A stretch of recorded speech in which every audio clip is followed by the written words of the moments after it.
ഒരാൾക്ക് തൻ്റെ ജീവിതത്തിൽ യാതൊരു സന്തോഷവും ഇല്ല. അങ്ങനെ അയാൾ സന്തോഷം തേടി ഒരു ദിവസം വനത്തിലെത്തി.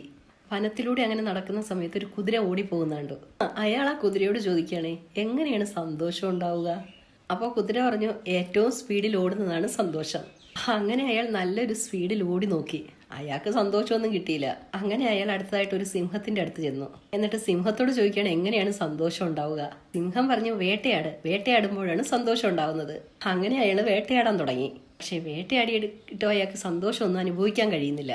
അങ്ങനെ അയാൾ വീണ്ടും മുന്നോട്ട് പോയിക്കൊണ്ടിരുന്നപ്പോൾ ഒരു കുയില് പാട്ട് പാടുന്ന കേട്ടു.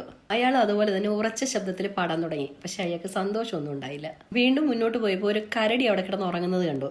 ഉറങ്ങുന്നതായിരിക്കും സന്തോഷമെന്ന് കരുതി അയാളും അവിടെ കിടന്ന് ഉറങ്ങി. എന്നിട്ട് ഈ മനുഷ്യന് സന്തോഷിക്കാനൊന്നും കഴിയുന്നില്ല.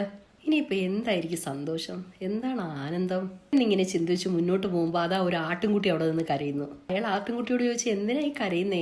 ആട്ടിൻകുട്ടി പറഞ്ഞു, ഞാൻ എൻ്റെ അമ്മയുടെ കൂടെയാണ് വന്നത്. പക്ഷെ അമ്മ ഇടയ്ക്ക് വെച്ച് കാണാതായി. എനിക്ക് എൻ്റെ അമ്മയെ കാണണമെന്ന് പറഞ്ഞ് ആട്ടിൻകുട്ടി വീണ്ടും കരയാൻ തുടങ്ങി. ഇത് കേട്ട് അയാൾ ആ വനത്തിൽ മുഴുവൻ അന്വേഷിച്ച് തള്ളയാടിനെ കൊണ്ടുവന്ന് ആട്ടിൻകുട്ടിയുടെ അടുത്താക്കി. അങ്ങനെ തള്ളയാടും ആട്ടിൻകുട്ടിയും കൂടെ കണ്ടുമുട്ടിയപ്പോൾ അവർക്കുണ്ടായ സന്തോഷവും ആനന്ദവും കണ്ടപ്പോൾ അയാൾ ഭയങ്കര സന്തോഷവാനായി. അപ്പോഴാണ് അയാൾക്കൊരു കാര്യം മനസ്സിലാവുന്നത്. സന്തോഷം എന്നത് നമ്മൾ മറ്റുള്ളവർക്ക് എന്തെങ്കിലും നന്മ ചെയ്യുമ്പോൾ, നല്ല കാര്യങ്ങൾ ചെയ്യുമ്പോൾ, ഉപകാരം ചെയ്യുമ്പോൾ കിട്ടുന്ന ഒന്നാണെന്ന്. അല്ലാതെ സന്തോഷം തേടി നടന്നാലൊന്നും കിട്ടത്തില്ല എന്ന്.